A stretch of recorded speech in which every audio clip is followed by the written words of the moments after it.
Muy buenas tardes. Retomamos este simposio enlazando la clínica con el laboratorio en este último bloque de conferencias. Ahora desde Panamá nos visita el doctor José Guillermo Aguirre, quien compartirá con ustedes el tema Valor clínico de los genotipos 16 y 18 en la estratificación de riesgo en el cáncer cervical. Él tiene grado en química con énfasis en química orgánica, MBA con énfasis en gerencia estratégica, estudios y entrenamiento en el diagnóstico molecular aplicados a virología, tamizaje sanguíneo y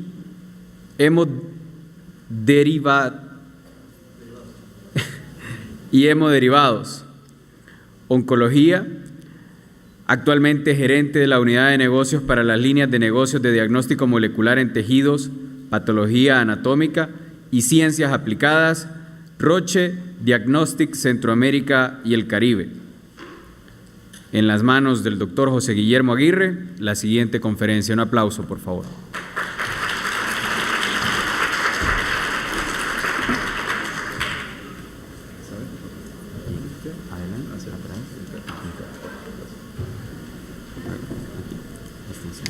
Muchas gracias.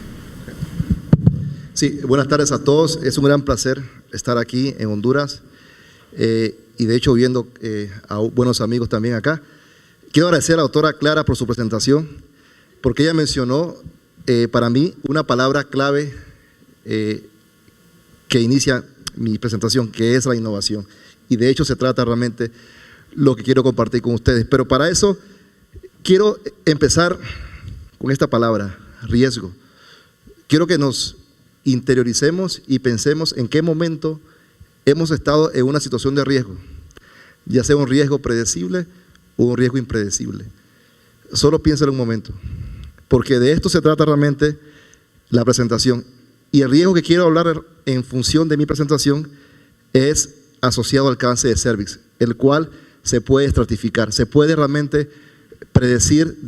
Sin embargo, debemos tener en consideración algunos elementos como lo es el virus del papiloma humano dentro de una estrategia de tamizaje, como vamos a ver en adelante.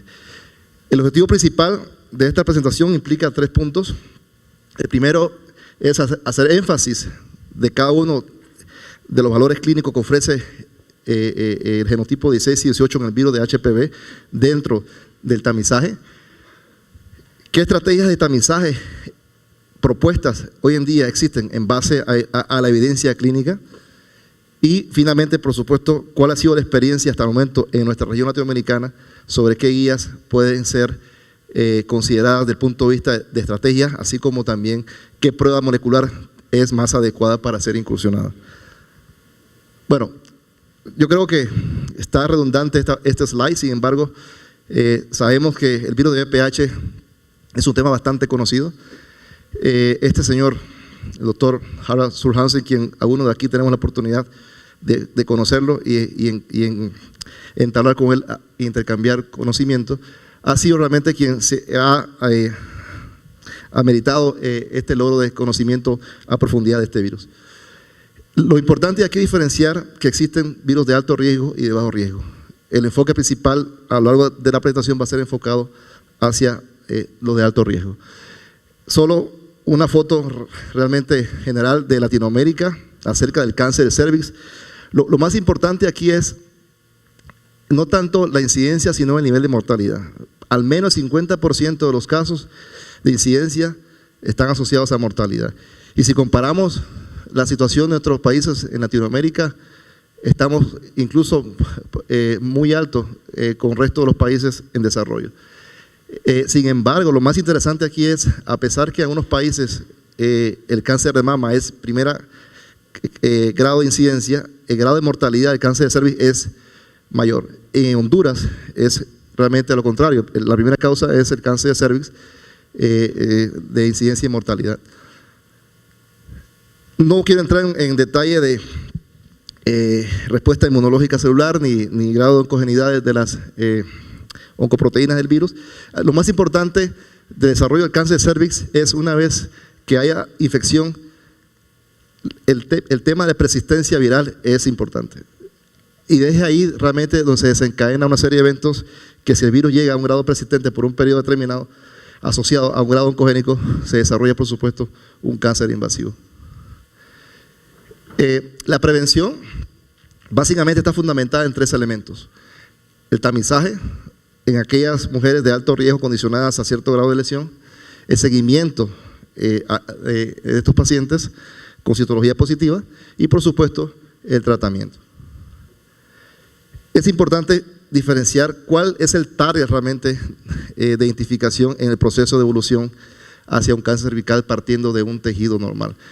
Y hay mucha literatura que sustenta este hecho, que lo que importa es identificar lesión y es básicamente un target inicial, el grado neoplásico grado 2, vaga redundancia, donde realmente encontraremos el punto de partida hacia adelante para el seguimiento del paciente.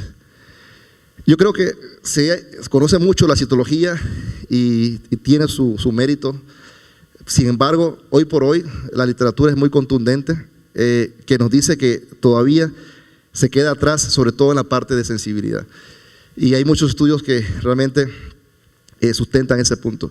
Como lo menciona el de Suecia, comparado con el Kaiser, que hasta un 32% y 24% respectivamente, asociados a lesiones encontradas posteriormente, fueron excluidas inicialmente en el tamizaje citológico. Entonces, el tema de sensibilidad es un issue que sabemos que existe, sin embargo, también es una oportunidad.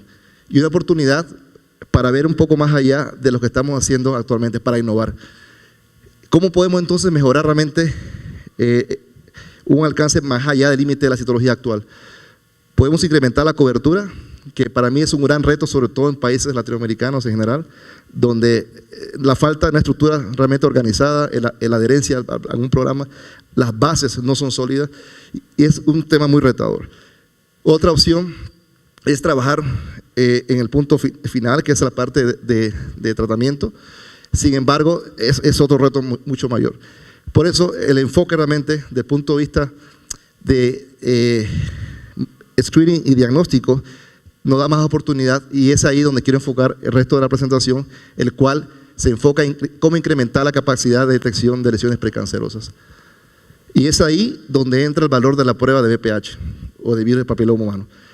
Solo haciendo un cross-check de varios estudios actualmente, vemos cómo, comparado con solo citología, se aumenta el grado absoluto de identificación de lesión 2 hasta un 96%. Tenemos básicamente 43 puntos de más de ganancia en el nivel de sensibilidad hacia la identificación de lesión. Y eso es un valor que hoy por hoy está totalmente sustentado con los estudios clínicos que hay en el mercado.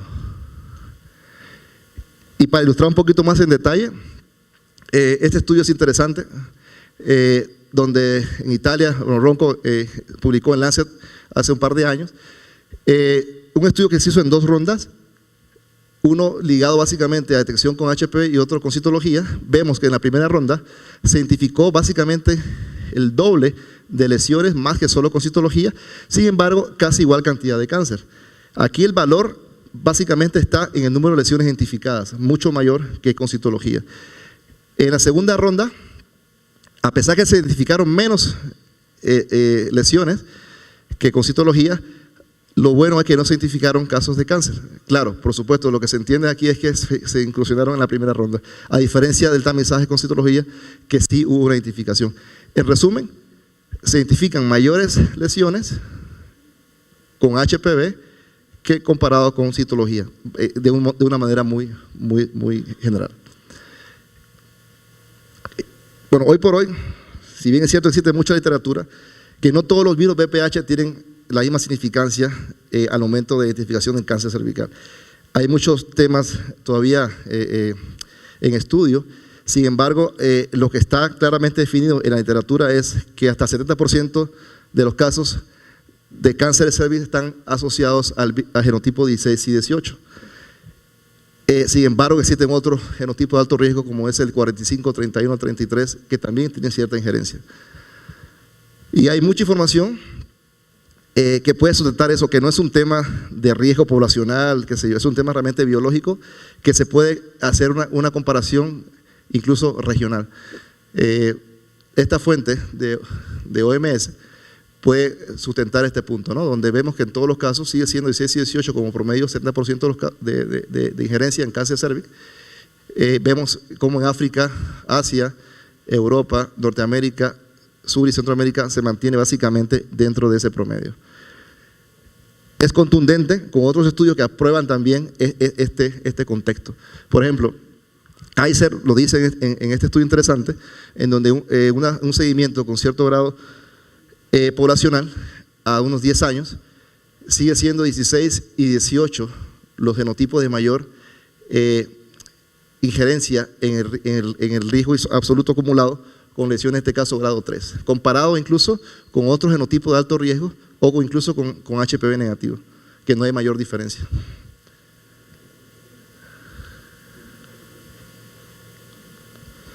Y por supuesto, o sea, si vemos más información,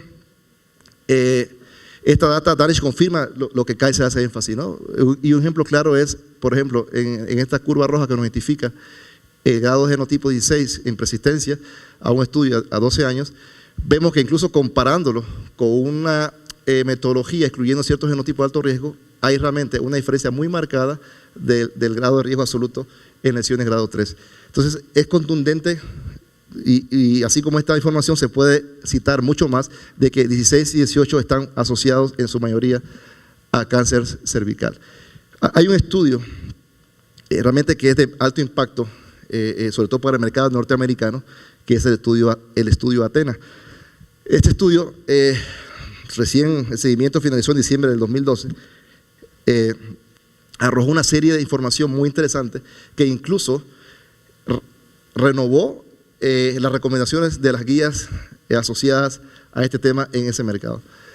Solo para entrar un poco en aspectos generales, el diseño incluyó 47.000 inicialmente personas con 3 segmentos, uno con citología y HPV negativo, en donde el seguimiento se le dio a random a pacientes de mayor o igual a 25 años, con colposcopía, aquellas positivas pasaban por supuesto a seguimiento con biopsia. Sin embargo, el siguiente grupo, con citología negativo, HD positivo, con una edad igual segmentada, seguía a colposcopía o salía del estudio dependiendo también del resultado.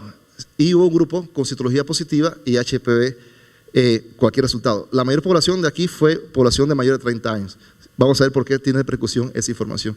Hoy en día, recién se terminó el seguimiento a 3 años y eso ha arrojado una serie de información muy interesante, sobre todo para el tema de cómo definir estrategias de tamizaje. Los dos primeros, o las dos primeras fases fueron enfocadas a resultados ASCUS y a resultados normales citológicos. Ok, antes de entrar un poquito en cada uno de los detalles, aquí hay muchos expertos en el tema y realmente es un honor para mí compartir con ustedes más información desde el punto de vista de la industria. Y es que un resultado citológico te puede dar un escenario diverso. Lo interesante no es cuando tienes un resultado definido, sino cuando tienes resultado no claro o sobre todo cuando tienes, a pesar de resultados normales, grado de incertidumbre por el grado de sensibilidad de la prueba. El primero de ellos, como ASCUS, fue la primera publicación asociada a Athena, el cual, si entra en detalle conceptual, ASCUS está relacionado a células indeterminadas, escamosas. Vimos cómo en lesiones, por ejemplo, de identificación grado 2, el mayor riesgo absoluto de identificación estuvo asociado a virus 16 y 18, comparado incluso con HPV negativo. Mucho mayor, por supuesto, incluso que un pool de los 12 genotipos, quitando 16 y 18 de ese pool. Con grado 3, de manera interesante también, el riesgo relativo, en este caso, llegó para atrás. Llegó incluso diferenciando 16 y 18 como el mayor riesgo absoluto relacionado a lesión para pacientes incluso con HPV negativo o con pool de 12. Comparado con otros estudios, se encontró en Athena como más o menos 4.1% de los casos, más o menos alineado con otros estudios que están entre 3 y 5%, ¿no? O un poquito más. Lo interesante aquí es que si realmente 16 y 18 aporta valor en caso de ASCUS. Si vemos solamente un resultado de pool positivos, vemos que la oportunidad de identificar lesión 1 en 7 casos. Sin embargo, la oportunidad solamente como pool, más allá de la colposcopía como seguimiento, está limitada. ¿Qué oportunidad tenemos? Si hacemos el breakdown o el rompimiento de los pools de alto riesgo, más el 16 y 18, vemos la oportunidad de encontrar una lesión, hasta un 25% aproximadamente. Eso quiere decir que nos da mayor oportunidad de seguimiento del paciente en un grado de riesgo diferenciado. Y este resumen básicamente es claro. El mensaje principal es, de todos los casos de ASCUS encontrados asociados a lesión con 16 y 18, el 25% fueron identificados. Y eso es un dato muy contundente con respecto a este estudio. La siguiente fase publicada fue con citologías normales. En caso de citologías normales con lesiones mayor o igual a grado 2, fue interesante que encontrar que 1 de cada 10 fueron asociadas a genotipos 16 y 18, fueron excluidas o el resultado normal de una citología, fueron no identificadas. Y esto realmente es una oportunidad que evidencia el grado de sensibilidad de un método como este. En caso de lesiones grado 3 o básicamente cáncer como tal, vemos que hasta 35 veces más aumenta el riesgo relativo de obtener realmente una condición de lesión, grado 3 o más, comparado incluso con un HPV negativo, para citologías normales. Si hacemos un cross-check del seguimiento de Athena hasta más o menos 3 años, por ejemplo con Kaiser, vemos que hay correspondencia básicamente en lo reportado con otras literaturas. Entonces, es contundente de esta manera que 16 y 18 están asociados al mayor riesgo de identificación de lesiones precancerosas y lesiones como tal. Ahora, ¿cómo realmente podemos comparar el grado relativo? De una manera muy gráfica. Por ejemplo, una persona con una condición coronaria, con lipidemias, tiene el doble riesgo que una persona sana. O un infarto miocardio en fumadores masculinos tiene el doble que una persona sana, por supuesto, ¿no? El fumador. O los fumadores pasivos tienen más de 2.5 de veces riesgo de tener cáncer de pulmón que una persona sana. Una persona que fuma tiene 15 veces más que una sana de tener cáncer de pulmón. Sin embargo, comparando riesgo relativo, una persona con lesión 3 en ASCUS, con pool de 12 positivo, tiene 30% más de riesgo relativo de tener realmente un grado determinado que una persona sana. Y más allá, una persona con citología normal, con estratificado 16 y 18, tiene 35 veces más de obtener una lesión 3 o más que una persona sana. Y, por supuesto, un ASCUS estratificado con 16 y 18, 16 veces más de riesgo relativo de obtener una lesión 3 o más que una persona sana. Esto es una manera gráfica. Sin embargo, en esta publicación de Castro, lo puso de una manera muy gráfica y muy interesante. Este gráfico muestra muy claramente en este estudio cómo se puede graficar de una manera el riesgo absoluto, en este caso lesión 2 o más, con el manejo recomendado, ¿no? Por ejemplo, dependiendo del grado de riesgo, se puede hacer un tamizaje regular o un seguimiento a un año, o por supuesto una redirección hacia la colposcopía. En el caso de ASCUS, ASCUS con HPV negativo de pool de 12, con un riesgo de 0.3%, pasa a un seguimiento de rutina normal. Sin embargo, con un riesgo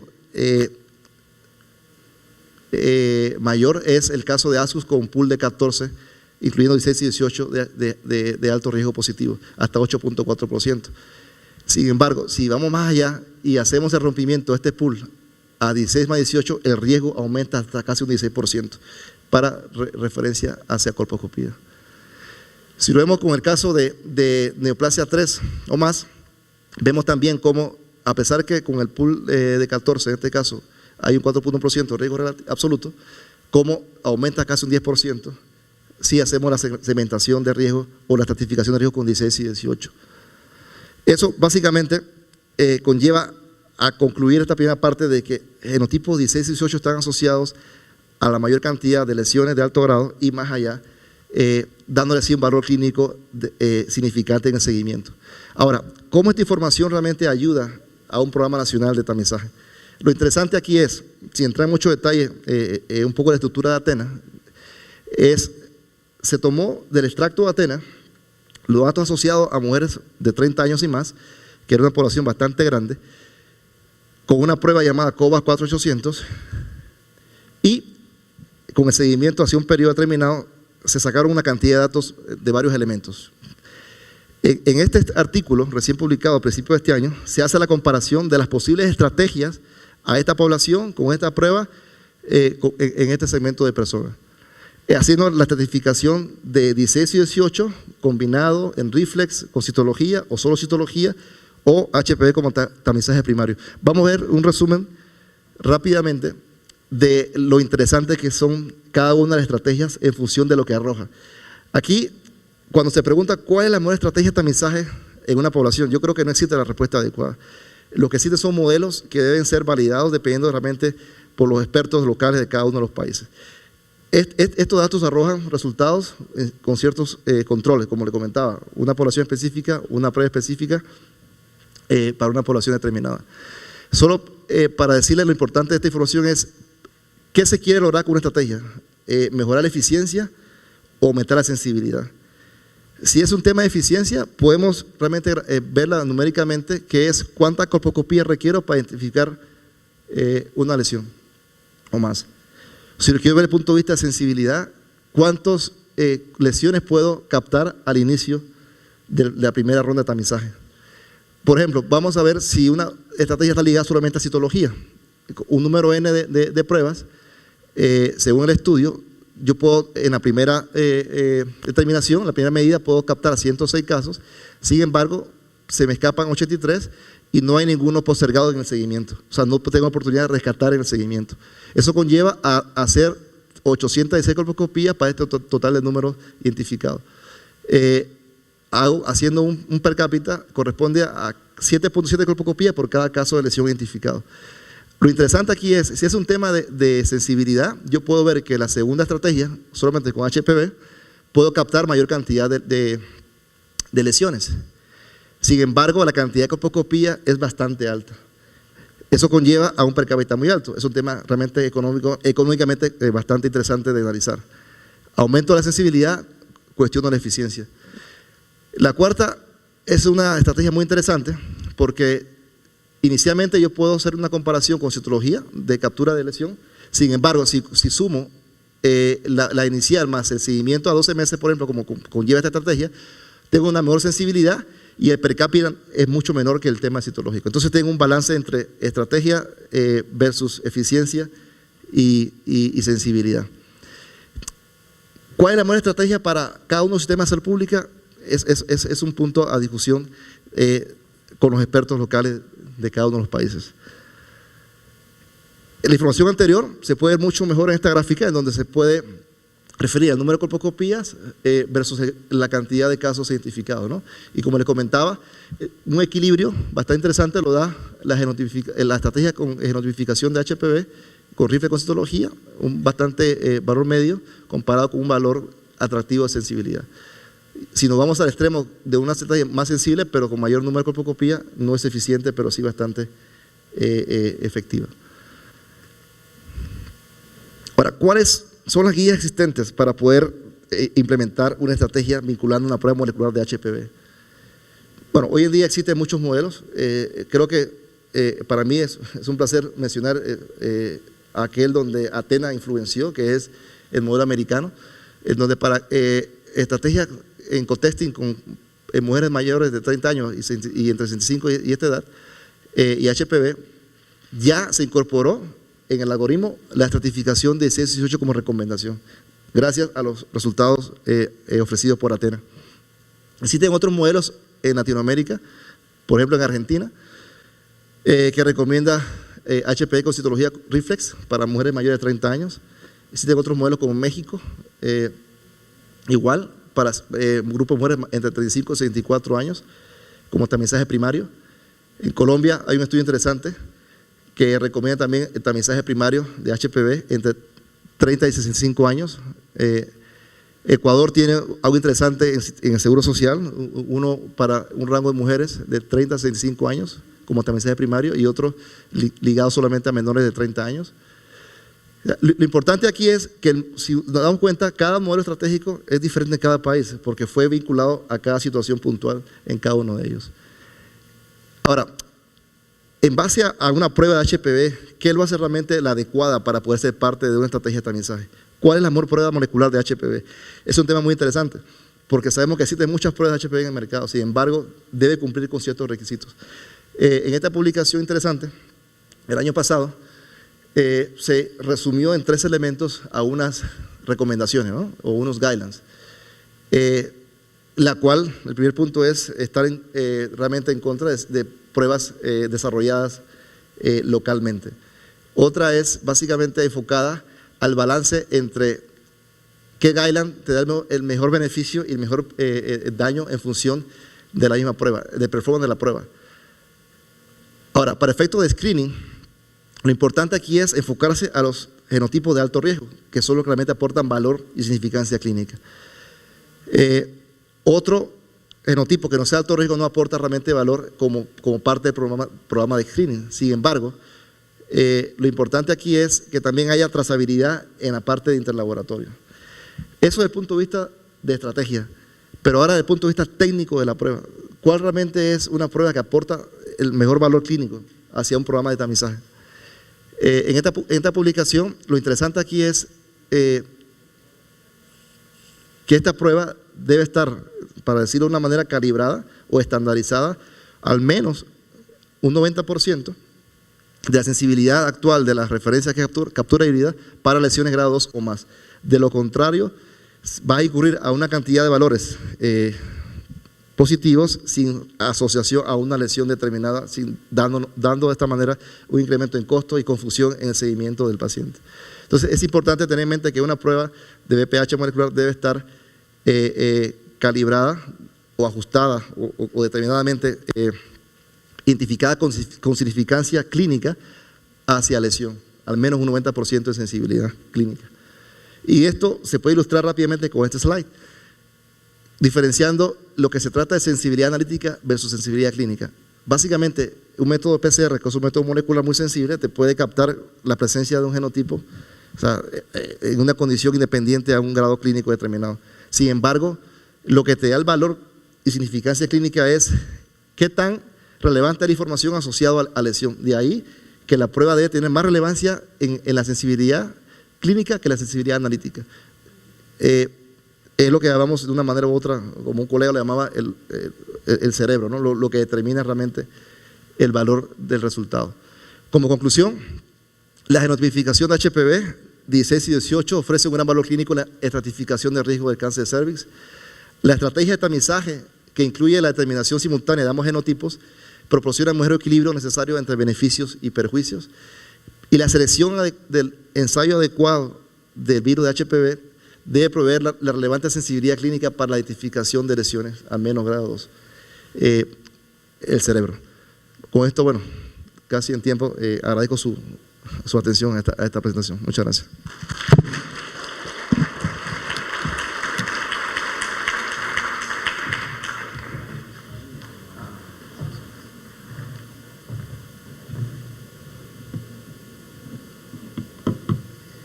En este momento pasa la doctora Ivette de Rivera a entregar el reconocimiento al doctor José Guillermo Aguirre por tan importante colaboración en este simposio enlazando la clínica con el laboratorio.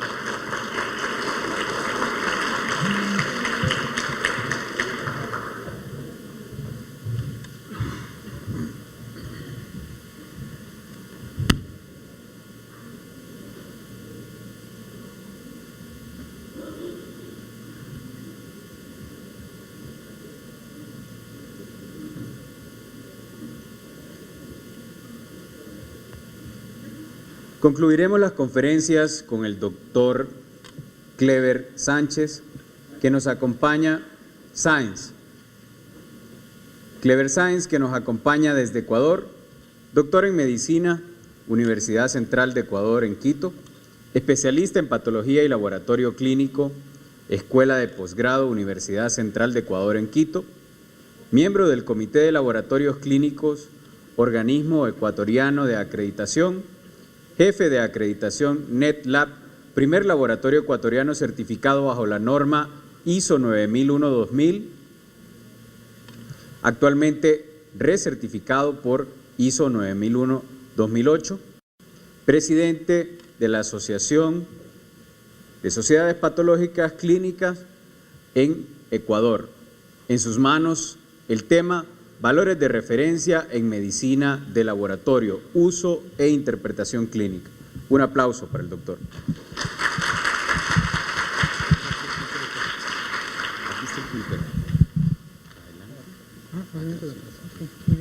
25 minutos tiene el semáforo en verde, 5 minutos en el no hay problema, muy bien. Buenas tardes, muchísimas gracias en primer lugar a Ived y a Anabel por la gentil invitación de estar aquí nuevamente. Para mí es un honor estar aquí, hemos pasado divertidos hoy toda la mañana dando un taller de aseguramiento de la calidad analítica, pues y ahora vamos a hablar de este tema que es otro tema que me gusta mucho y que es un tema yo creo bien importante dentro del contexto de los que trabajamos en los laboratorios de análisis médico y también dentro de los usuarios de la información que generamos los laboratorios de análisis clínicos, que son los médicos clínicos o cirujanos que usan la información. En este contexto hay que tener claro cuál es el término del famoso valor de referencia o valor de normalidad que aplica para algunos conceptos dentro de la práctica habitual de los laboratorios y del uso médico. En un contexto clínico, miren lo que dice, los valores normales, término comúnmente usado en la práctica médica, reflejan aquellos en los cuales un individuo se encuentra sano o tiene pocas probabilidades de encontrarse enfermo. En realidad, los valores de referencia, cuando son calculados como valores de referencia, no son más que un tema de probabilidad y dicen, miren, la probabilidad de que un sujeto que esté dentro de estos rangos sea portador de enfermedad es baja, pero cuando está por fuera de estos rangos, ¿es probable de que tenga algún fenómeno patológico? Sí, con tal probabilidad. No son un indicador necesario de patología, pero son un indicador de probabilidad o de mayor probabilidad de que una entidad nosológica esté presente. Ahora, en algunos segmentos de los laboratorios, en algunas pruebas de laboratorio, usamos el concepto de la normalidad desde un punto de vista estadístico, de distribución estadística, pero en otros usamos unos conceptos de normalidad basados no en el concepto de distribución de normalidad, sino basados en el concepto de exceso de riesgo. Cuando nosotros decimos el punto de corte del PSA total es de tanto para definir un riesgo mayor de cáncer de próstata, está basado en un análisis de riesgo. Cuando hablamos de los puntos de corte para lípidos, por ejemplo, estamos hablando no de puntos de corte de riesgo, sino de objetivos terapéuticos. Si nos midiéramos todos nosotros los niveles de colesterol, probablemente, a pesar de ser clínicamente sanos, seguramente, y si haríamos la distribución estadística, es muy probable que un buen porcentaje de nosotros esté por sobre el límite recomendado de 200 miligramos por decilitro, porque ese valor de 200 miligramos por decilitro no es un valor de normalidad, es un valor de recomendación para disminuir la probabilidad de riesgo de eventos cardiovasculares. Y los valores de LDL, por ejemplo, de 100 miligramos de decilitro, tampoco son de distribución de normalidad, sino de valores que definen un punto de corte de objetivo terapéutico. Yo espero que un paciente dislipidémico con tratamiento mantenga niveles por debajo de 100 y espero que la población habitual, para disminuir su probabilidad de riesgo, tenga niveles de colesterol LDL por debajo de 100 miligramos de decilitro. Es más o menos ese el concepto. De tal forma que tenemos un grupo de analitos en el laboratorio donde los valores de referencia se calculan a partir de un principio estadístico muy simple, que es un principio de distribución paramétrico o no paramétrico, y el otro donde se basa en estudios clínicos basados en los análisis de exceso de riesgo y de objetivos terapéuticos. ¿Ya? Hoy vamos a hablar básicamente de aquellos valores que son calculados dentro del concepto de la normalidad estadística. Miren, la condición de salud de un individuo es un hecho relativo y no absoluto, depende de la comparación de los hallazgos del individuo de frente a valores de referencia, poblaciones de referencia, que está formada por individuos de referencia a partir de los cuales se obtienen distribuciones, límites e intervalos de referencia. Es decir, cuando yo calculo un valor de referencia desde el punto de vista estadístico, yo debo partir de definir cuál es el individuo de referencia al cual yo voy a buscar y ese individuo en qué población está, Y una vez que lo tengo ubicado en la población, debo muestrear esa población, calcular los valores de referencia, ver cómo se comporta la distribución estadística y establecer los límites inferiores y superiores de esa distribución de probabilidad. Ese es el concepto, y a partir de eso establezco el intervalo de referencia.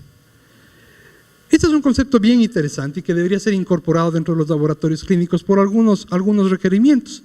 Veamos algunas definiciones aplicadas dependiendo de diferentes normas. Ya intervalo biológico de referencia, según la ISO 15189, lo define como el percentil 95 central de la distribución de valores de referencia. Es decir, el 95% central de distribución, eso es el intervalo biológico de referencia. El intervalo de referencia, según la IFSC y el CLSI, antes de NSCLS, se define como el intervalo entre y que incluye dos límites de referencia. No da un límite estadístico porcentual, no dice el 95%, porque pueden haber criterios que modifiquen este comportamiento de probabilidad usado en el cálculo. Y el límite de referencia, según la NSCLS, es el valor derivado de la distribución de referencia y es el que limita hacia abajo y hacia arriba a este intervalo. De tal manera que es muy simple. ¿Ok? ¿Por qué tenemos que los laboratorios de análisis médicos entrar dentro del tema de los valores de referencia? Pues porque cada vez que trabajamos en temas de aseguramiento de la calidad y dentro de temas de gestión de la calidad, está definido que nosotros somos los responsables de entregar la información de uso clínico, que incluye dentro de la información de uso clínico no solamente el resultado, sino los potenciales valores de referencia o de normalidad que deben ser aplicados a la población. Y de hecho el literal H del apartado 5.8.3 de la norma dice esto: el reporte debe incluir intervalos biológicos de referencia. Los valores de referencia deben ser establecidos por cada laboratorio. ¿Por qué? Porque existen parámetros de baja individualidad que requieren ser calculados porque tienen afectaciones poblacionales intensas asociadas básicamente a etnia, sexo, localización geográfica y metodología usada. Yo no puedo asumir valores de referencia, por ejemplo, para marcadores tumorales, que conversó ahora el doctor Narváez en la mañana, con la metodología A, el mismo valor de referencia que para la metodología B, porque por un concepto metrológico, ambos marcadores tumorales, pese a en teoría ser la misma molécula, están trazados a un material de referencia diferente y que no es comparable entre ellos. Y entonces genera necesariamente la necesidad de tener marcadores, valores de referencia diferentes, valores de referencia diferentes. En cuanto a la localización geográfica, pues de donde vengo yo es súper importante, ¿no es cierto? En muchas ciudades de Sudamérica y en México, por ejemplo, no es lo mismo evaluar la anemia con hemoglobina a un sujeto que vive al nivel del mar que a nosotros que vivimos a 2.810 metros de altura. De hecho, nosotros podemos tener hemoglobinas de 16, 17, 18 gramos de decilitro en altitud y no ser calificados de poliglobúlicos, y probablemente a un sujeto al nivel del mar con 18 gramos de decilitro ya le califiquen con alguna probabilidad clínica de ser poliglobúlico. Y un sujeto de 11 gramos de decilitro en la costa, en la zona a nivel del mar, seguramente no es calificado anémico, pero si tuviera 11,5 gramos de decilitro a 2.800 metros, con seguro es un anémico. Es decir, esas variaciones poblacionales ameritan que los laboratorios comencemos a mirar los valores de referencia como una necesidad del trabajo cotidiano para asegurar el uso adecuado de la información que nosotros generamos. Porque recordemos que los que más debemos saber sobre valores de referencia somos nosotros, que les damos la información a los médicos clínicos para la toma de decisión. Entonces, sobre eso hay que trabajar. Y hay que trabajar de una forma un poco más estandarizada de lo que hemos venido haciendo, porque hasta ahora, como laboratorios de análisis médicos, lo que hemos tomado es, bueno, voy a usar la metodología A para el analito A, que dice el inserto dice que en hombres de tanto a tanto, tal valor, en mujeres de tanto a tanto, tal valor, pues, y nosotros asumimos eso como una verdad y lo generamos dentro de nuestros reportes habituales, cuando no necesariamente es cierto y no hemos documentado que eso se evidencie así. Asumimos que los valores de referencia reportados por el fabricante se aplican a nuestra población. Entonces, en este contexto hay dos formas, digamos, tradicionales para calcular los valores de referencia en analitos cuantitativos. Una metodología se llama metodología a priori, es decir, de aquí hacia adelante, una metodología de trabajo en prospección. No lo digo prospectivo porque la prospección habla un poco, lo prospectivo lo da de riesgo, entonces prefiero decirlo en prospección. Y el otro, que es la metodología a posteriori, que es cuando yo ya tengo la información, cómo la manejo y cómo filtro esos datos para poder usarlos estadísticamente para calcular valores de referencia. El protocolo a priori es un protocolo bastante complicado porque es como montar un proyecto de investigación donde yo tengo que tener claramente definidos las fuentes de variación biológica e interferencias analíticas que pueden afectar al analito que voy a evaluar, los criterios de inclusión e exclusión que deben ser documentados, formato de consentimiento informado, definición de tamaño de muestra requerido, protocolo de preparación, manejo, toma de muestras, análisis de especímenes, evaluación de distribución, identificación de valores erróneos, bla, bla, bla, bla, bla, cálculo y fin. En este protocolo es evidente que yo requiero un montón de trabajo para montar un protocolo a priori. Y si pensamos en la cantidad de analitos que manejamos los laboratorios, seguramente sería extremadamente intenso montar protocolos a priori para todos los analitos que trabajamos en los laboratorios. Adicionalmente, este protocolo lo que busca es tratar de manejar las mejores condiciones preanalíticas para disminuir cualquier variabilidad en el resultado que esté asociado a variantes preanalíticas o variaciones biológicas que pueden ser controladas en los sujetos. ¿Ya? Esa es su ventaja. Y hay que considerar algunos criterios de exclusión como estos: consumo de alcohol, donadores de sangre frecuentes, nivel de tensión arterial, drogas, medio ambiente, ayuno, cirugía reciente, es decir, un montón de condiciones previas para que los pacientes que entren al estudio entren en las mejores condiciones de salud y en la menor probabilidad de variación no asociada a la variación habitual del analito o a la presencia habitual del analito en el individuo. Cuando yo calculo valores de referencia, debo pensar, estos valores de referencia son valores de referencia que pueden aplicarse a toda la población, es decir, el valor ese es aplicable a todos los adultos, a todos los niños, a todos los adolescentes o a todos independientemente de la edad, o hay alguna condición fisiológica que amerite o estadística que amerite generarles partición. ¿Por qué requiero tener los valores de referencia diferenciados por género, por etnia, por edad, por alguna condición particular? Premenopáusicas, posmenopáusicas, adolescentes jóvenes, tardíos.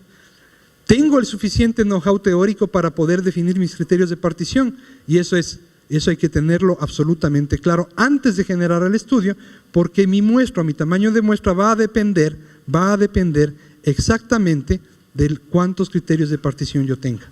Y aquí hay algunos ejemplos de criterios de partición: edad, sexo, etnia, dieta, ejercicio, localización geográfica, qué sé yo, consumo de cigarrillos, en algunos marcadores tumorales, en fumadores, en no fumadores, porque sabemos que fisiológicamente modifican el comportamiento del marcador. Cuando se trabaja en protocolos a priori, los criterios de exclusión y de partición deben estar claramente definidos, y eso ya lo hemos hablado. Y en el protocolo a posteriori, es decir, cuando yo ya tengo la información, yo tengo la información de mi último año en donde he recuperado, qué sé yo, 50.000 biometrías hemáticas trabajadas en población X, y donde yo puedo seleccionar las biometrías hechas en el contexto de estudios de medicina de preventiva, donde presumo que se tratan de población aparentemente sana, y donde yo podría aplicar un protocolo estadístico de limpieza. Esos protocolos a posteriori son más simples de llevar a cabo. Habitualmente se hacen en procedimientos nuevos o pobremente estudiados, pero hay también experiencias hechas en estudios de uso habitual. Y hay un par de publicaciones mexicanas que hablan sobre la comparabilidad de los protocolos a priori y a posteriori, donde uno puede entender que estadísticamente el proceso de limpieza le da igual robustez que hacerlo a priori. Y es mucho más cómodo, mucho más conveniente, siempre y cuando la metodología que yo haya usado durante el periodo en el que yo voy a recuperar esos datos archivados se haya mostrado analíticamente estable.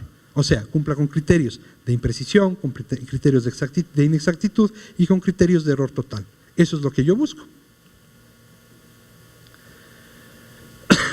Siempre hay que considerar las condiciones preanalíticas y analíticas: la preparación del individuo, la colección y procesamiento de la muestra, el método analítico en la instrumentación, especialmente que el método que yo vaya a usar sea, para calcular el valor de referencia, sea el método habitual que yo uso en el laboratorio, y segundo, que ese método esté controlado y que yo lo demuestre estadísticamente tanto en los protocolos de validación, verificación, o como en la rutina de la gestión de calidad analítica en términos de presión, exactitud y error total. Muy bien, ¿qué factores preanalíticos consideraríamos o deberíamos considerar al menos en protocolos a priori? Pues vean, en preparación del sujeto, dieta previa, ayunas, no ayunas, abstinencia, tiempo de muestreo, actividad física, periodo de reposo, previo estrés. Es decir, todos los sujetos que entrarían en un protocolo a priori deberían tener instrucciones claras de cómo deberían manejar su conducta antes de la toma de muestra que va a ser usada para calcular el valor de referencia.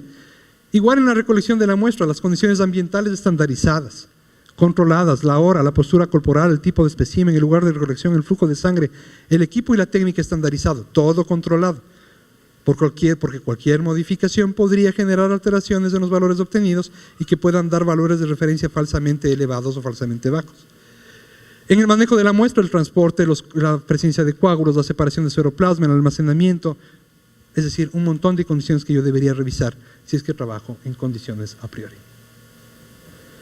Siempre que escribo un protocolo para cálculo de valores de referencia, yo debería describir detalladamente el método, y eso incluye el decir, este método, el fundamento es tal, el desempeño analítico es tal en términos de límite de detección, límite de linearidad, precisión, robustez, si es que tengo los datos de robustez o de reproducibilidad del equipo, también deben ser colocados. Debo declarar las interferencias potenciales y debo considerar todos los factores adicionales que puedan afectar al ensayo, como la calidad de agua, la condición de calibración, y si es que son indicadores que tienen algún cálculo, el método de cálculo debe estar verificado. Entonces, de la teoría a la práctica, ¿qué es lo que pasa? Cuando yo veo un intervalo de referencia, yo estoy pensando en esto, en este 95% central, donde el límite inferior representa el percentil 95 y el límite superior el percentil 97.5. Habitualmente, cuando se calculan valores de referencia, uno debería borrar el concepto de la distribución normal. Y por eso ven ustedes que yo muté de la definición de intervalo 95% central a decirles límites al percentil 2.5 y límites al percentil 97.5, que no es la terminología que se usa cuando se hablan de distribuciones normales, porque cuando hablamos de distribuciones normales hablamos de desviaciones estándar y no de percentiles. Entonces, ¿por qué usamos la distribución percentilar y distribuciones como que fueran todas distribuciones no paramétricas? Porque usando distribución o una teorización de que todas son distribuciones no paramétricas, usamos la mejor medida de tendencia central, que es la mediana. Porque la mediana siempre va a estar en la mitad. La mediana, si ustedes se acuerdan, el valor que está ocupando la posición central de una distribución ordenada en orden ascendente o descendente, y siempre va a ser la mitad. A partir de esa mitad yo puedo dividir en 100 la serie, 50 hacia arriba, 50 hacia abajo, pues si tengo mis distribuciones percentilares. Y entonces el centro estará entre el 2.5 y el 97.5. Y siempre será el centro, independientemente de que sea una distribución paramétrica normal o no paramétrica no normal. Usualmente está claro que uno solo de los límites de referencia habitualmente es el de importancia clínica, y la definición de paramétrico y no paramétrico ya la hemos conversado, ¿no es cierto? Esta es una distribución totalmente paramétrica gaussiana, y aquí tenemos algunos ejemplos de distribuciones no paramétricas, pero siempre la mediana estará en la mitad, en cualquiera de las dos distribuciones, y por eso se usa el concepto de distribución no paramétrica. Muy bien. Una pregunta clásica es, bueno, y ahora, ok, vamos a calcular valores de referencia para laboratorios de análisis médicos, para un analito cualquiera, ¿y a cuántos sujetos muestreo? ¿A 5, a 10, a 20, a 25, a 30? Y hay una recomendación que tiene la guía NSSLS C283 y que tiene una razón estadística, digamos. El mínimo tamaño de muestra para lograr diferenciar el punto que separa el percentil 2.5 del 5 es 39 sujetos. Sin embargo, le falta potencia para poder generalizar la muestra. Por eso es que varios estudios revisaron los niveles de confianza con diferentes tamaños de muestra, hasta que finalmente la NSSLS definió un punto y dijo, muy bien, nos interesa tener confianza del 90% con un punto que logre separar o diferenciar el percentil 2.5 del 5, y ese tamaño es 120. 120 sujetos como mínimo necesito que entren para calcular un valor de referencia, como mínimo, por grupo de partición. Es decir, que si yo voy a calcular por género, hombres y mujeres, necesitaré 120 hombres y 120 mujeres. Si además de por género los voy a clasificar por menores de 30 años y mayores de 30 años, entonces 120 más 120 más 120 más 120 más 120, por cada grupo de partición. Puede resultar como desmotivante oír esto, ¿no es cierto? Porque finalmente es un montón de trabajo. Pero así hay que hacerlo según la guía CLSI en ciertos casos, y ya vamos a ver al final quizás la mejor de las noticias, pero comenzamos por ver lo tradicional, que es esto. Cuando yo analizo la distribución de mi población de referencia seleccionada, Lo primero que yo debo sacar son los valores aberrantes o los outliers. ¿Qué es un outlier? Un valor que sale del comportamiento normal o del comportamiento esperado en esa distribución. Un valor o extremadamente bajo o extremadamente alto que puede ser identificado estadísticamente como un comportamiento aberrante. Esos valores hay que limpiarlos y hay una metodología para limpiarlos, que es la metodología de intervalos intercuartiles. Siempre que yo encuentro un valor aberrante lo debo limpiar, o sea, lo debo sacar de la serie. Lo elimino, lo elimino, lo elimino. Eso quiere decir que yo, pese a que debo tomar 120 sujetos, para cubrir la probabilidad de pérdida de valores aberrantes, yo debería aumentar esa muestra al menos en un 20%, para no quedarme con menos de 120 el rato que hago la limpieza de valores aberrantes. La mediana, el rango intercuartil no es sensible a los outliers igual que la mediana. Por esa razón no usamos el promedio y el desvío estándar. Si nosotros nos acordamos del promedio, la suma de todos los datos dividido para el total de datos, el promedio es un valor pésimo de tendencia central. Porque si yo tengo una serie de niños, qué sé yo, de 10, 12, 14 años, 15, 14, 13, 12, y se mete un viejo de 50, ¿qué pasa con el promedio? Pues se va para arriba. O si se mete en esa serie un niño de 2 años, ¿qué pasa con el promedio? Se va para abajo. O sea, la media es muy sensible a los valores extremos o a los valores aberrantes, en tanto que la mediana no le pasa nada, porque la que está en la mitad y no le importan los valores ni bajos ni altos. Y eso mismo le pasa al rango intercuartil, porque siempre serán los que estén ocupando la posición 2,5 y 97,5. No así el desvío estándar, porque como el desvío estándar se calcula a partir del promedio, pues se afecta también con los valores extremos. Pero bien, lo que hacemos es básicamente esto. Este es un gráfico que se llama de box and whisker o de cajas y bigotes, que es bien simple de entender. A veces causa confusión, pero es bien simple. La línea central representa la mediana. El borde superior de la caja, el percentil es 75, el borde inferior, el percentil 25. Quiere decir que entre estos dos está el 50% de la población, y este es el intervalo intercuartil. Los bigotes, el límite de los bigotes no es más que este percentil 75 más del 50% de este tamaño, más 1.5 del intervalo intercuartil. Entonces marcamos el límite superior y el límite inferior. No se preocupen porque no lo tiene que hacer uno, el software lo hace. Y todo lo que esté por fuera son los valores aberrantes. Una vez que tenemos esto, fácil identificamos los valores aberrantes y los sacamos, y se fueron. Graficando en una distribución normal, si ven, este es un histograma. Esto fue hecho en más o menos 1331 biometrías hemáticas. Miren el comportamiento de la distribución en histograma y miren el comportamiento en el diagrama de cajas y bigotes. En el analito hemoglobina. Entonces se eliminaron los valores absurdos. Miren el promedio de hemoglobina, 13,6 más menos 1.2 era en esta distribución. Hicimos la primera limpieza, volvimos a revisar y vuelven a aparecer valores aberrantes. Miren cómo van cambiando la forma del histograma. El promedio es 13,7 más menos 0,95. Hasta cuando queda perfectamente limpio y tenemos una hemoglobina de 13,8 más menos 0,9 sin ningún valor aberrante, y este valor es el que puede ser transferido a la población de referencia. Muy bien, ya tengo ahí un colorcito, entonces ni modo. Los outliers tienen que ser eliminados tan pronto como sean identificados. ¿Cuál es la idea? La idea es que una vez que tenemos el valor de referencia, tenemos que saber si lo vamos a particionar o no a través del uso de una prueba estadística intermedia, como la prueba T o el análisis de ANOVA para 3 o más estratos, acompañado de T de Tukey si hace falta, para saber si necesito particionarlo. Muy bien. La pregunta, ¿puedo transferir los valores de referencia? Pues depende. Igual analito, idéntico, sistema analítico, método o instrumento, sí, dentro del mismo laboratorio pueden ser transferidos. Igual analito, diferente sistema analítico, método o instrumento, de un laboratorio a otro, si es que están en la misma zona geográfica o si es que están en diferente zona geográfica, debo pensarlo. No se pueden transferir todos los valores de referencia. ¿Cuál es la nueva innovación de la guía CLSI C28A3 que se publicó hace un par de años? Propone el uso de un N de 20 por grupo de partición. Una prueba inicial y dice, veamos si el valor de referencia del fabricante sirve o no sirve. Agarremos 20 sujetos sanos, aparentemente sanos, Hagamos la medición y veamos si es que el 95% de ellos están dentro del rango de referencia referido por el fabricante. Si es que están dentro de ese rango, pues los vamos a aceptar como válidos y vamos a transferir ese valor de referencia. O sea, 19 sujetos o más deberían entrar dentro de ese rango. Y propone un protocolo bien simple.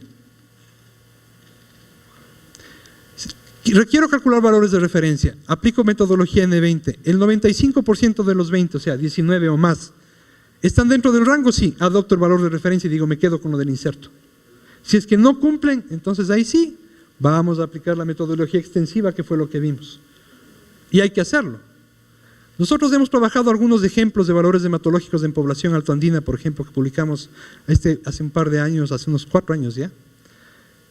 Hemos trabajado, ahí trabajamos con 2.600 biometrías en metodología posteriori, no les voy a mostrar los resultados, por razones de tiempo, obviamente. Hemos trabajado también con un protocolo N20 chiquitico para química clínica y hemos visto, por ejemplo, la adecuación al 100% de los valores de referencia de glucosa, de urea, de creatinina, de TGO, la TGP no cumplió el criterio, el colesterol total tampoco cumplió el criterio, los triglicéridos tampoco cumplieron el criterio, el HDL tampoco, el LDL tampoco. ¿Por qué no cumplieron estos? Porque son analitos que no vienen de la corriente del valor de referencia, sino de la corriente de la recomendación terapéutica de límite máximo para. Por eso está esa diapositiva así y a propósito está puesta ahí, para decirles que ahí no aplica este concepto. Calculamos valores de referencia para granulocitos inmaduros también y obtuvimos resultados idénticos a los de un protocolo que me parece que es de algún país bajo, que era el único que había escrito, y lo sacamos idéntico. Hicimos valores de referencia en anticuerpos antinucleares, que es un semi-cuantitativo también, basado solamente en distribución porcentual. Y hemos trabajado el año pasado, publicamos valores de referencia hematológicos en población afroecuatoriana, que también es súper interesante, porque encontramos unas diferencias en comportamiento de blancos, en el comportamiento de eosinófilos, que nos dicen que sí debemos trabajar en valores de referencia. O sea, hay muchas cosas que hacer en valores de referencia en nuestras poblaciones y que es muy importante hacerlo. Pues nada más, como ya el tiempo está a punto de terminar, dejarles con esta frase que dice: felicidad no es hacer lo que uno quiere, sino querer con lo que uno hace. Y creo que nosotros los que estamos aquí sí queremos y amamos lo que hacemos. Muchas gracias.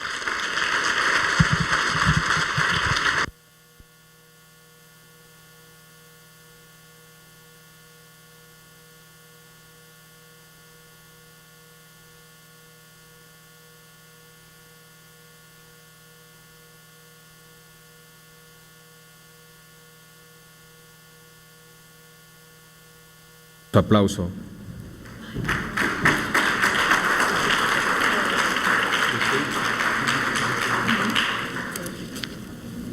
Llamamos a los conferencistas del segundo bloque para la etapa final de preguntas y respuestas. El doctor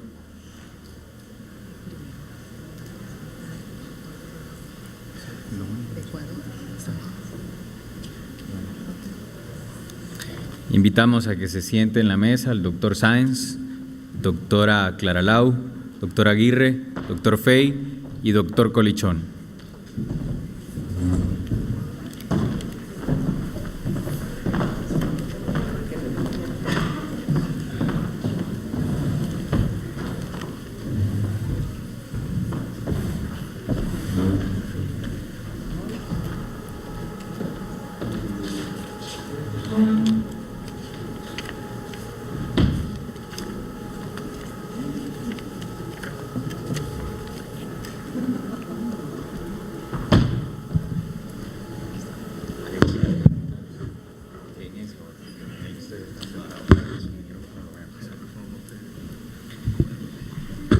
Bien, iniciando esta ronda de preguntas para el doctor Aguirre.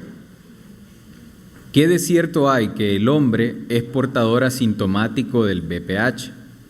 Y si una mujer post-tratamiento se puede infectar. Y una tercera pregunta ahí mismo es, ¿y si el condón tiene un porcentaje que transmite el VPH? Bueno, gracias por la pregunta. De hecho, es muy clínica. No soy médico, sin embargo, me encantaría incluir algunos que están en el foro para complementar esa pregunta. Lo que puedo empezar a decir es que sí, el hombre es portador. El condón no es totalmente, por supuesto, una barrera, porque es también un tema genital, no solamente interno. El tema de posttratamiento tiene que ver obviamente una condición previamente identificada en persistencia por mucho tiempo. No sé si hay algo más, me gustaría que pudiera añadir algo más, doctor Narváez, me parece que puede realmente complementar muy claramente esta pregunta.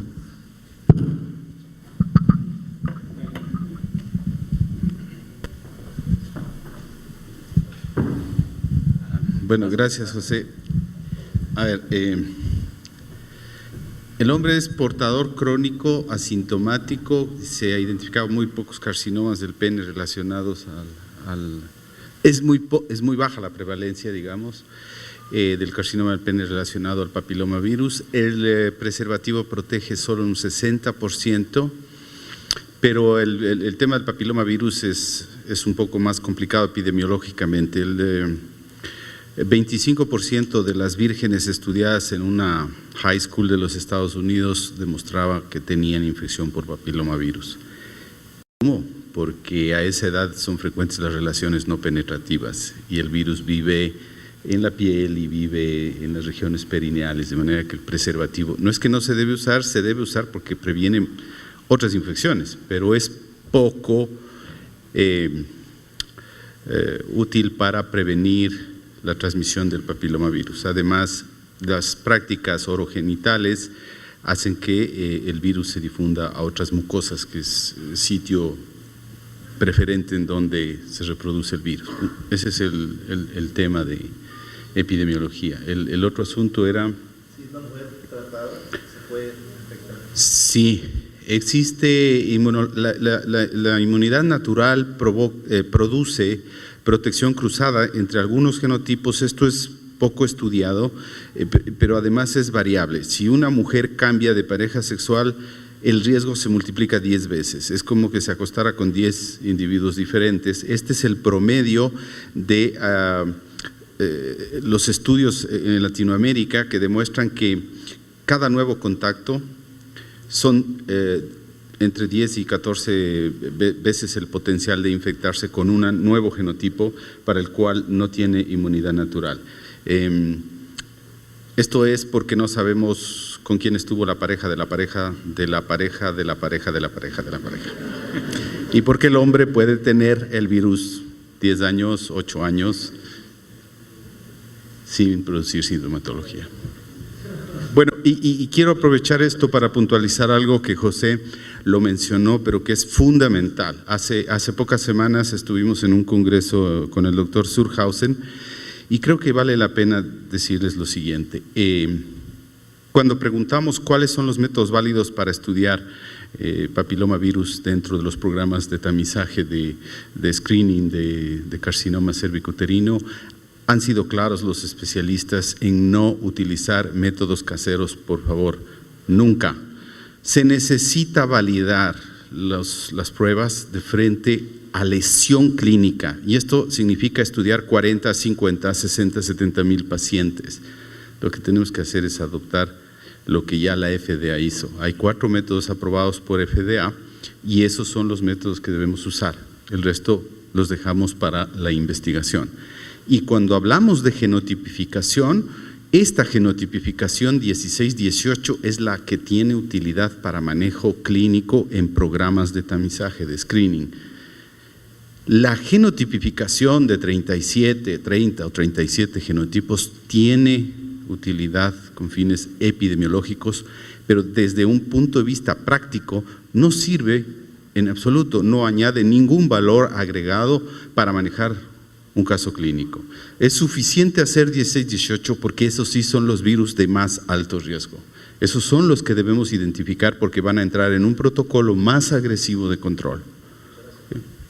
Gracias. Agradecemos al doctor Narváez.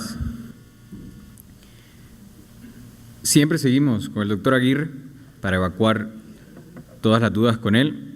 Y dice, sobre la vacuna del HPV, da resultado cuando uno tiene un diagnóstico de NICI, N-I-C-I, NIC, bueno, así está escrito, me van a disculpar. Sí. Yo voy a hacerlo así. Las vacunas son profilácticas, no terapéuticas.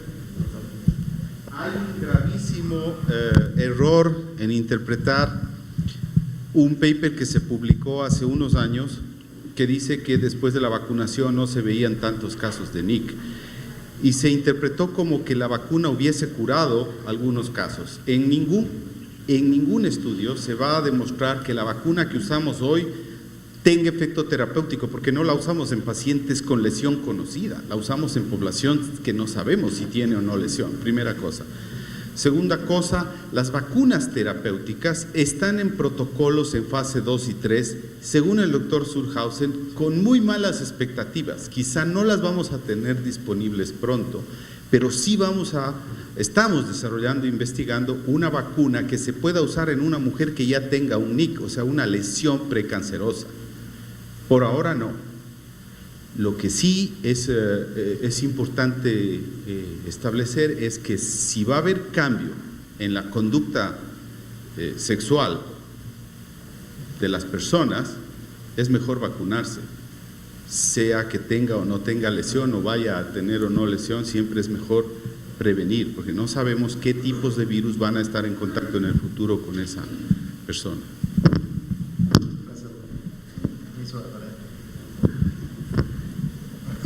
Gracias, doctor, nuevamente. Pregunta para la doctora Clara.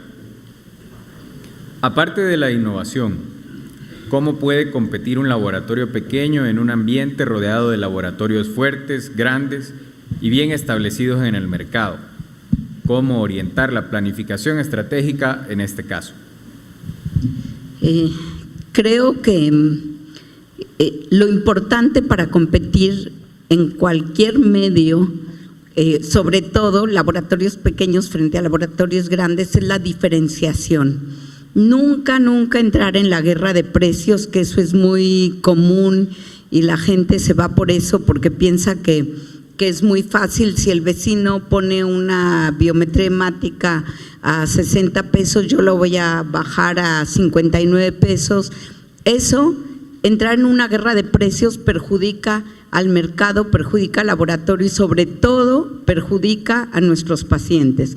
Porque cuando alguien pelea por precios siempre va a sacrificar algo y generalmente lo que se sacrifica es la calidad. O sea, siempre hay que ser creativos, hay que innovar y hay que buscar formas de competir. Como por ejemplo, doy ejemplos, soluciones, ¿no? O sea, ofrecer una biometría hemática o una química sanguínea y a lo mejor si ese laboratorio tiene un médico que pueda ayudar a interpretar, siempre refiriéndolo con un médico de cabecera, pero que lo pueda orientar, no sé, buscar alguna solución, un valor agregado, un diferenciador. Por ejemplo, si tienen población infantil, bueno, a lo mejor el laboratorio ese grande nunca va a tener tiempo para hacer una atención personalizada, para tratar a sus niños con diferenciadores como un diploma de valentía, como un juego, como alguna cosa que diferencie. Por ejemplo, en biomédica de referencia nosotros somos un laboratorio que escuchamos al paciente. El paciente, nuestra población, no se puede ir a trabajar sin un café. Es como básico el tipo de población que tenemos. Bueno, obviamente los escuchamos, hay café de cortesía, hay jugos, hay lechitas, hay croissants, de hecho, en el laboratorio, y no porque el paciente necesite tomar una lechita, porque la creencia es de que necesitas recuperar la sangre y te tienes que tomar leche, obviamente, y todos los que estamos aquí sabemos que no, pero si viene en ayunos y le vas a dar una leche, se va a ir contento, ¿no? Hay que buscar todo el tiempo diferenciadores. Otra cosa que es típica y los niños vienen a nuestro laboratorio es porque, no sé cómo le llaman aquí, pero los curitas, ¿sí? Las benditas, no existe otro laboratorio donde tengan las curitas que nosotros tenemos. No existe, no existe curitas de tocino, de bigotes, de cupcakes. O sea, nos pasamos buscando ese tipo de diferenciador, sobre todo la atención personalizada. Yo creo que un laboratorio grande que lo tengas junto nunca va a tener tiempo para hacer empatía con el paciente como lo puede hacer un laboratorio pequeño. Seguimos con usted, doctora. ¿En qué forma la gerencia a jefes se debe alimentar para la planificación estratégica? ¿Hay participación del personal de la empresa en las estrategias y en qué forma?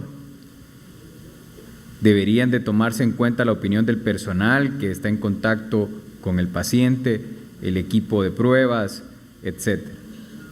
Sí, claro. Esa es una muy buena estrategia para hacer la planeación estratégica. Nosotros, a diferencia de muchas otras empresas, la misión y la visión fue generada con todo el personal de laboratorio, no es una imposición.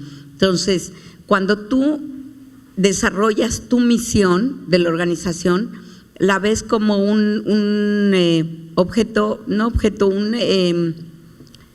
algo que es parte de tu vida cotidiana, ¿sí? De hecho, es muy común que cuando alguien hace algo en contra de lo que nosotros tenemos en la misión, yo me lo siento, le pongo a recordarle la misión y le pregunto, ¿por qué no entregaste oportunamente?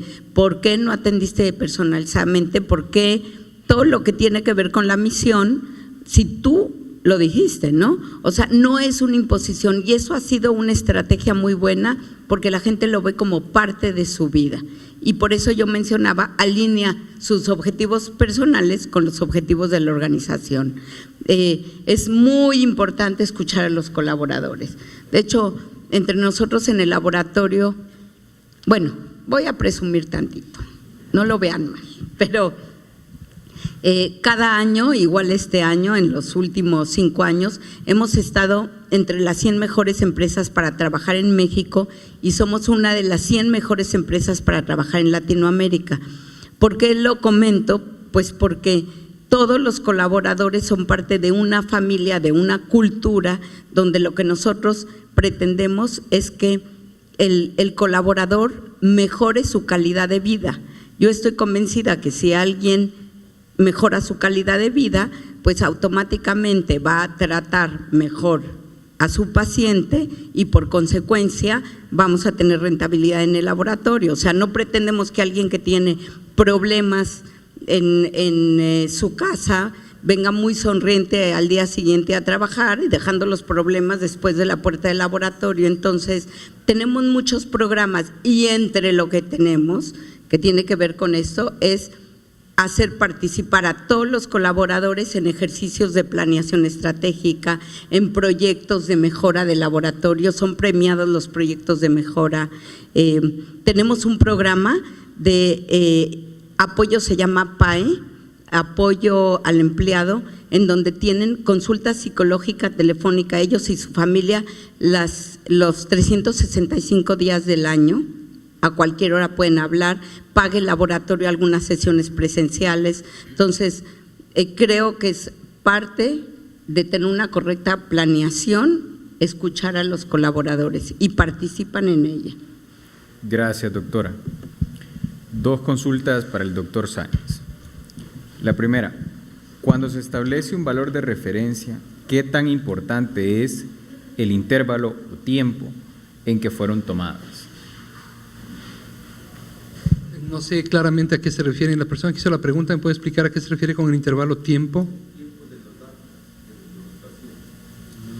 El tiempo en el que se recogió en un protocolo a priori o en un protocolo a posteriori. En un protocolo a posteriori, me imagino. Pues realmente si el sistema analítico es estable, si el sistema analítico es estable, está bien controlado, está dentro de estándares de validación y cumple con criterios de calidad, realmente no importa el intervalo de tiempo siempre que haya sido el mismo instrumento en las mismas condiciones estables a lo largo de la selección de la población. No importa. Lo que no puedo hacer es mezclar resultados en condiciones analíticas diferentes. Doctor Sáenz, esta es un poco larga, voy a tratar de interpretarla de la mejor manera. Dice, si calculo mis propios valores de referencia y todos los médicos tienen como referencia otra referencia que puede ser distinta por los efectos bien explicados en su charla, Genero conclusiones en los médicos si modifico lo que ellos creen o estudiaron como valores de referencia. Ejemplo, triglicéridos 150, triglicéridos 180, población calculada. Genero dudas de calidad en el médico. A ver, yo no puedo, está buena la pregunta, yo no puedo generar valores de referencia, o sea, aplicar el método, el concepto de valores de referencia a analitos donde no aplique el concepto de valor de referencia. Por ejemplo, triglicéridos no es un analito donde aplique el concepto de valor de referencia. El concepto que está aplicando ahí es el concepto de valor de riesgo. El valor de 150 o el valor de 200 miligramos de ciritro es un valor de riesgo cardiovascular. Segundo, cuando yo aplico valores de referencia, el concepto a analitos en donde sí aplica el valor de referencia, debe ser muy clara la comunicación que se genere al médico o colocar una nota que aclare que se trata de valores calculados a población propia. ¿Por qué? Porque el médico debe percibir eso. Ahora, cuando uno calcula valores de referencia, habitualmente las variaciones no son extremadamente altas entre el valor calculado y el valor previo, de tal manera que no debería generar un mayor impacto, pero siempre es importante tener la comunicación sobre el nuevo valor. A nosotros nos pasó cuando cambiamos los valores de referencia de biometría hemática, usábamos antes los valores de referencia, me parece que eran de la Cruz Roja, de un estudio del 88, y cuando los movimos a los valores de referencia calculados sobre nuestra población con una metodología estadística más robusta, pues sí se generaron algunas consultas y algunas llamadas de médicos sobre el tema, pero teníamos toda la evidencia y el soporte que nos permitía afirmar lo que estábamos haciendo. Yo creo que es vital mantener la comunicación, y si yo observo que en el valor calculado mío del valor de referencia es diametralmente diferente al valor definido por el fabricante, me pregunto antes de liberarlo si es que realmente lo habré hecho bien, porque no pueden ser unas diferencias enormes, tienen que ser diferencias pequeñas que muevan la banda un poco nada más. No sé si hay alguna otra pregunta. Gracias, doctor. Okay, gracias. Para el doctor Fey, ¿qué posibilidades hay a futuro de que exista una vacuna para la hepatitis C? Bueno, en realidad, digamos, hay algunos proyectos, pero en general han sido muy poco exitosos. El virus C tiene una particularidad que tiene que ver con su gran capacidad de modificar su estructura, la estructura de las proteínas de envoltura, tiene un alto grado de mutagenicidad, con lo cual se ha demostrado claramente que cualquier situación de anticuerpos que se desarrollen contra el virus no logran frenar, por lo menos en modelos in vitro, la replicación viral, porque el virus tiene capacidad de, a partir de una región hipervariable de la envoltura, mutar y escapar a la presión de selección de ese anticuerpo, con lo cual no hay una estrategia de desarrollo de vacuna en hepatitis C, han sido muy poco exitosas. Y paralelamente, como las terapias actuales tienen tasas de éxitos muy grandes respecto a la curación y a la erradicación de la hepatitis C en los pacientes portadores, la estrategia a nivel global tiene más que ver con detectar tempranamente y tratar a los pacientes que hoy tienen la hepatitis C para evitar que esos pacientes contagien a otros, y no una vacuna de tipo preventivo profiláctica para evitar el contagio por exposición. Esta pregunta puede ser redundante en función de su primera respuesta. Debido a la tanta diversidad genética que presenta este virus, hepatitis C, ¿en qué afecta las mutaciones del mismo en la elaboración de una vacuna? Bueno, es exactamente lo mismo, sí. Okay. Pasamos con el doctor Colichón. Muchas gracias, doctor Fey. Doctor Colichón, ¿qué valor diagnóstico tiene la realización de un cultivo de orina solicitado por los servicios de emergencia a cualquier hora del día? Perdón, el cultivo no es una emergencia. Para comenzar, ¿no? El cultivo va a salir dentro de 24 o 48 horas.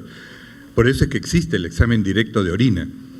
El examen directo, ahí sí puede aportar un diagnóstico inmediato. El diagnóstico, o sea, incluso la coloración Gram en un examen directo en una bacteriuria me da apoyo al tratamiento empírico que se va a establecer en una emergencia.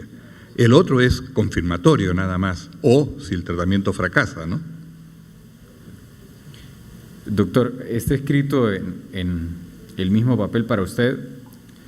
Dice, ¿hay estudios o evidencia científica que aporte información sobre el uso de la vacuna en la prevención del VPH? Y no sé si es para usted o era para otra persona. Claro. Bueno,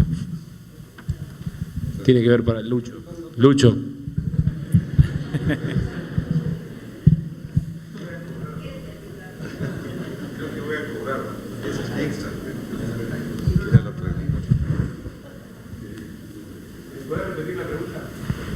Sí, con gusto.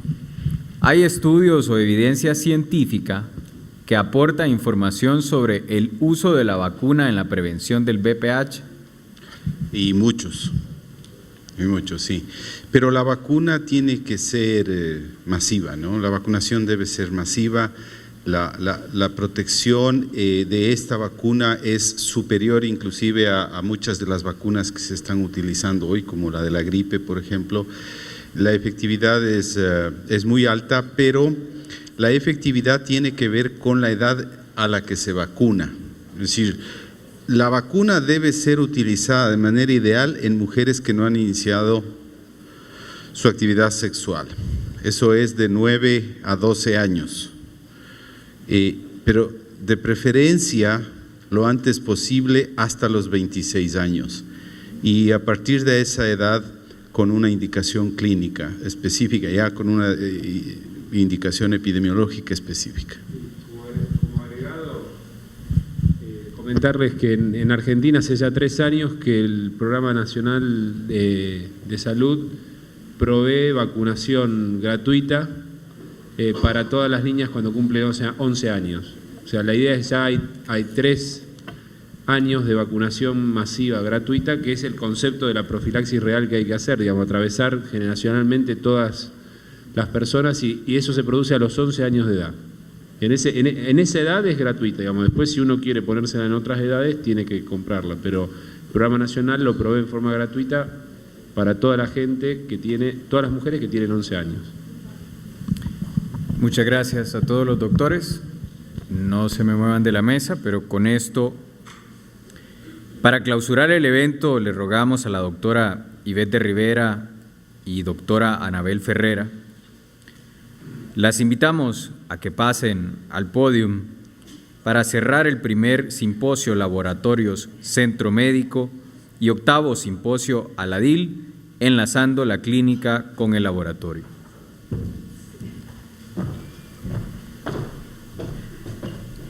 Bueno, buenas tardes. Yo creo que ha sido realmente exitoso, ¿no?, este simposio. Quiero agradecer a todos los participantes y en especial a los conferencistas por la alta calidad científica, ¿no?, y académica de las presentaciones. También quería mencionar que está con nosotros la doctora María Teresa Mayer, también de Aladil, que nos visita de Paraguay, la doctora Patricia González de Santo Domingo y ¿quién más me hace falta? Edwin de la Cruz, de Costa Rica, que nos visita de Costa Rica. A todos realmente les agradecemos en el alma por su aportación. Y a todos los presentes, esperamos que en un futuro volvamos a repetir esta experiencia. Gracias.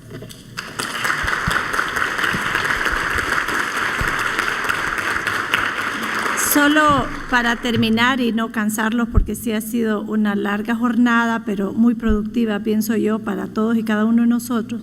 Yo sí quisiera hacer un reconocimiento público, porque al estar enfrente de la gerencia durante este periodo, le ha tocado a la doctora Anabel Ferrera la ardua tarea de organizar este evento. Yo la he apoyado un poquito más de atrás y yo creo que sí se merece ella y la licenciada Hilda Duarte un fuerte aplauso.